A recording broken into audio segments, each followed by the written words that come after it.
हिंदुस्तान में। वहाँ के अइला पे ही जाके जन जन ही जाके माटी माटी ही जाके व्यक्ति व्यक्ति अपना अंदर से अपना शब्द से यह कहता कि रौरा यही तब भोर हो गई।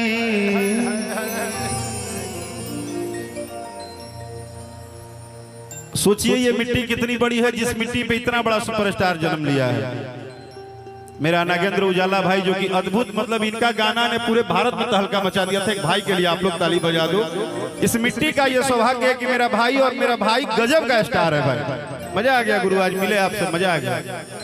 सामने अभी सुपरस्टार बैठा है विनय बाबू हमारा, अभी चारों तरफ ही अपने मूड मिजाज में रहता है कि दिल के बगिया जोर हो गई,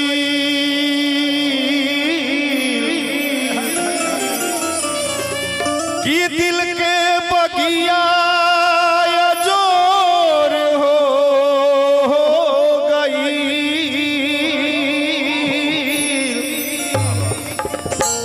कि रौरा यही तब भोर हो गई, रौरा यही तब भोर हो गई, कि दिल के बगिया जोर हो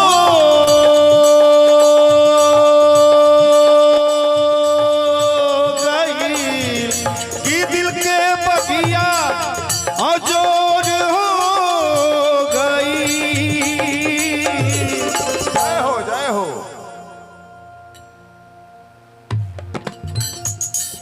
कतनो महंगा गाड़ी होखे, कतनो महंगा मंच होखे, 5 करोड़ के होखे, रेंज रोवर होखे, कोनो गाड़ी होखे, कतनो बड़ा महोत्सव होखे, क्लच या ब्रेक कोनो जगह के अपना हाथ में रहे के चाहिए।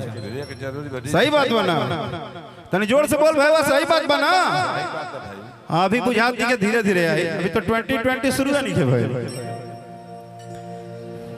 और ये बात देखा थी रोकनी है कि एक बार चाहब कि गुरुजन जो मंच पे बैठे बनी, आप लोग दोनों हाथ उठाइए उनके लिए, क्योंकि आपके धरती पे इतने बड़े बड़े संत महात्मा आए हैं और आप लोग ऐसे रहिएगा तो मजा आएगा। दोनों हाथ पूरा उठाइए एक बार, दोनों उठा के माई चाची बहन सब लोग प्रेम से बोली गणेश भगवान की।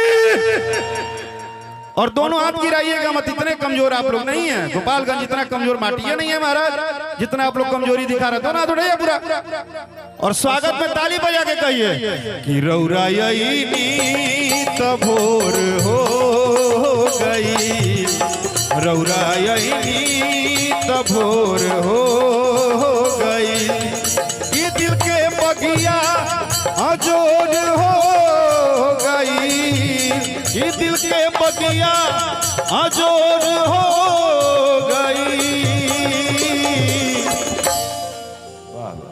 हे गुरुजन, आप इस मिट्टी पे आए हैं तो इस मिट्टी पे आने के बाद आप इतना आशीर्वाद दीजिए कि यहाँ जितने भी बेरोजगार हमारे भाई हैं उनको रोजगार मिल जाए, जिनके जीवन में थोड़ी बहुत भी तकलीफ हो उनका तकलीफ दूर हो जाए, सभी माँ बहनों के घर में सुखी संपन्नता रहे।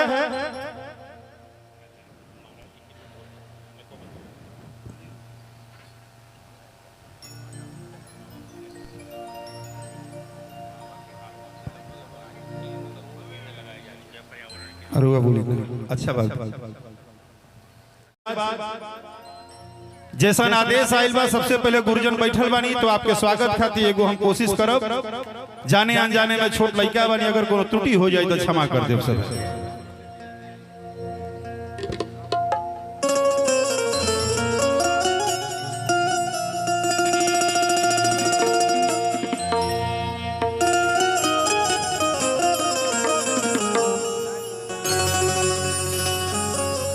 ये धरती के सुपरस्टार हमनी के, अच्छा दीपक मिश्रा शाखा हमनी के जो विधायक भैया आयल बनी, तो धन्यवाद मणिशंकर भैया, कला क्षेत्र के सबसे बड़े प्रेमी हमनी के बड़े भाई। और देवरिया में गईला के बाद सारा सुविधा सिस्टम के वहाँ के गार्जियनशिप रखी है।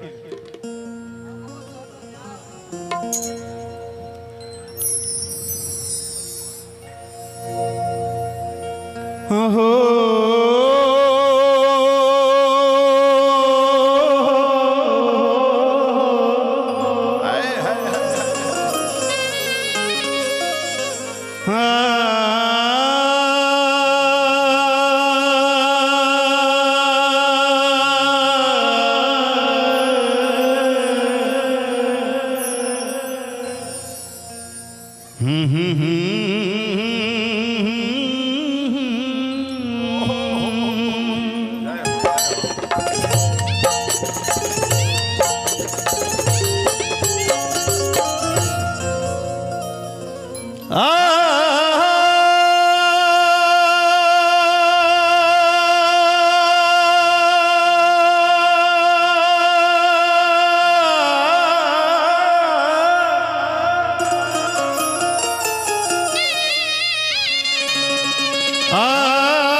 कितना सुंदर समय में हमनी के मुलाकात भइल बा जब मकर संक्रांति शुरू भइल बा, यानी कि ठंडा कम भइल बा और फगुनाहटा के लहक एहिजा से शुरू भइल बा। ई मौसम है 5 दिन बाद 10 दिन बाद सरस्वती पूजा होई, गाल में अबीर लागी, फिर मिजाज रंगीन हो जाए। हाँ, सरसों फुलाए लागल बा, पियर पियर लगता, मन अगराए लागल बा, सब बुझाए लागल बा, कहे से कि फगुआ नियराए लागल बा। ई मौसम है, मिजाज है।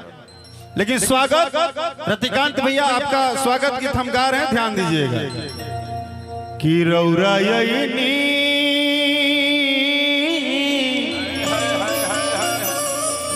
चाहे हमनी के पूरे हिंदुत्व के झंडा लेके जब महामंडलेश्वर जी घूम रहल बानी।